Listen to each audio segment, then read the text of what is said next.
Eric Tweedy from Shavertown, Pennsylvania. I just wanted to express our appreciation regarding all the operating businesses that we've visited. They've been very warm and hospitable. In fact, when we visited executive jets at the airport, the tour was so impressive, my wife wanted to buy an airplane. What's her name? What's her name? Well, I won't say that. But American Express declined the $500,000 we tried to put in my car. You can thank the chairman for me next time you see him. Just kidding. But my question regards basically approach to investing. I've been investing my own money in equities for about 10 years, and my results overall have been relatively good. In the process, however, I've taught myself some very painful and costly lessons. For instance, my first equity I ever purchased was a share of Berkshire Hathaway for $5,500 in 1990, and I sold it 3 months later for something over $8,000 and congratulated myself for the rapid and shrewd profit. And earlier this year, I repurchased the same share for $70,000. And I intend to own it for the rest of my life. So you can see I'm growing. My question is, I have no formal education in accounting and finance, and I would just like some advice from you regarding an approach to educate myself in a reading list of basic texts, obviously starting with the Berkshire Hathaway annual reports. Thank you. Thank you particularly for your comments about the people from our operating companies, because they have just been terrific. They come out here, you know.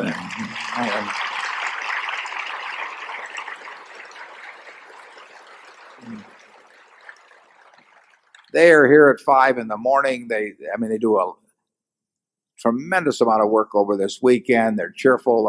I've met with them all on Saturday at lunch, and they're just one sensational group of people, and I'm very proud of them, and the managers should be very proud of the people they've brought with us, and I hope you get a chance to thank as many of them as possible personally. Incidentally, at the C's counter, you'll find Angelica Stoner, who's been with us for 50 years, and here she comes from California to help us out and sell peanut brittle, and she's having a good time doing it.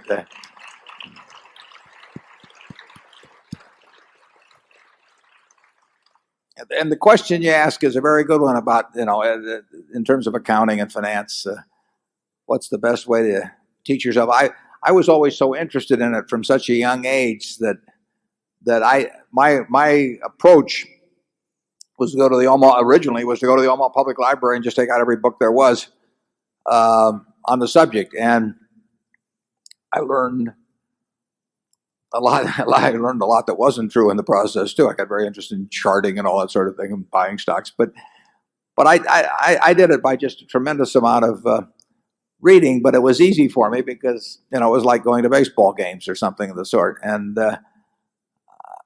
in terms of naming specific texts in accounting, and I think you may want to read some of the better.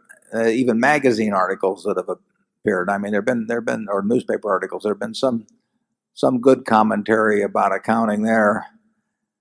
I don't have. Can you think, Charlie, of any specific texts or anything that we could recommend? I think both of us learn more from the great business magazines than we do anywhere else. It's such an easy shorthand way of getting a vast variety of business experience, just to riffle through issue after issue after issue, covering a great variety of businesses. And if you get the mental habit of relating what you're reading to the basic structure of the underlying ideas being demonstrated, you gradually accumulate some wisdom about investing. I don't think you can get to be a really good investor over a broad range without doing a massive amount of reading. I don't think there's any one book that will do it for you. You might think about picking out 5 or 10 companies where you feel quite familiar with their products, maybe, but not necessarily so familiar with their financials and all of that. But pick out something so at least you understand if you understand their products, you know what's going on in the business itself, and then get lots of annual reports and through the internet or something else, get all the magazine articles that have been written on it, on those companies for 5 or 10 years. Just sort of immerse yourself as if you were either going to work for the company or they'd hired you as the CEO or you were going to buy the whole business. I mean, you can look at it in any of those ways. And when you get all through, ask yourself, what do I not know that I need to know? And back many years ago, I would go around and I would talk to competitors always. You'd talk to employees of the company and ask those kind of questions. That's in effect what I did with my friend Lorimer Davidson when I first met him at Geico, except I started from ground zero. But I just kept asking him questions.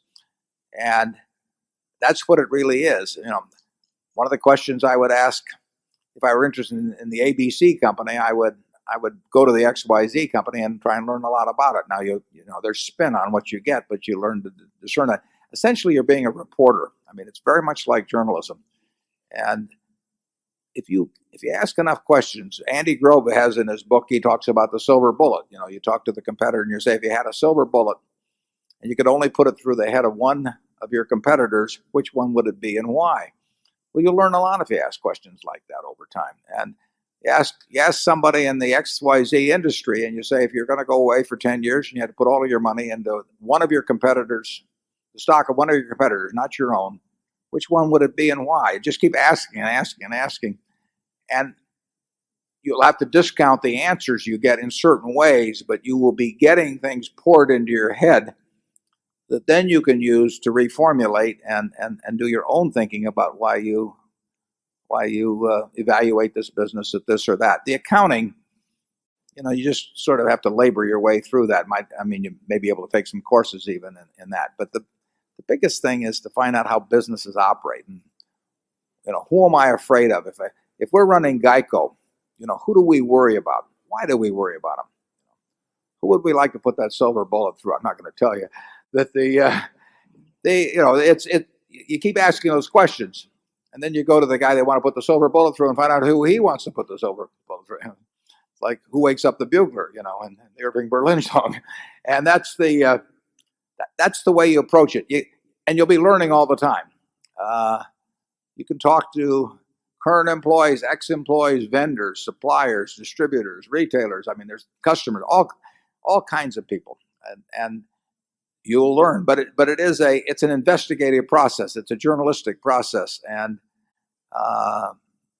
in the end, you want to write the story. I mean, you're doing a journalistic enterprise, and 6 months later, you want to say the XYZ company is worth this amount because, and you just start in and write the story. And some companies are easy to write stories about, and other companies are much tougher to write stories about. We try to look for the ones that are easy. Charlie? Yeah. For the histories of the 1,000 biggest corporations, laid out in digest form, I think Value Line is in a class by itself. That one volume really tells a lot about the histories of our best companies. If you just look, there's 1,700 of them. If you look at each page, and you look at sort of what's happened in terms of return on equity, in terms of sales growth, profit margin, all kinds of things, and then you say, why did this happen? Who let it happen? You know, what's that chart going to look like the next 10 years? Because that's what you're really trying to figure out. Not the price chart, but the chart about business operation. You're trying to print the next 10 years of Value Line in your head.